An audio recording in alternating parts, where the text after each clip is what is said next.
The way, either by qualification or otherwise, Mr. Speaker, Senator Mutula Kilonzo is not qualified to educate me. But Mr. Speaker,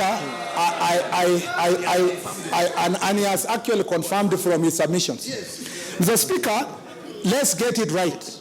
Let's get it right. Neither Senate nor National Assembly has a responsibility on delimitation of boundaries. Mr. Speaker, the County Government Act, which I helped to draft, Mr. Speaker, makes it very clear that the Senate can play a role, say, for example, to say we need 1,450 wards like we proposed then and passed by Parliament.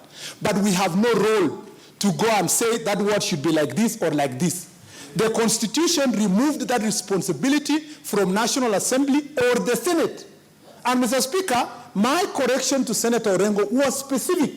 Mr. Speaker, not just running around the question of whether a bill concerns counties, whether Article 188, what Article 188 that Mutula Kilonzo Jr. is talking about, insofar as the delimitation of counties, which the Constitution says we must pass in the Senate National Assembly by 2/3. That is specific.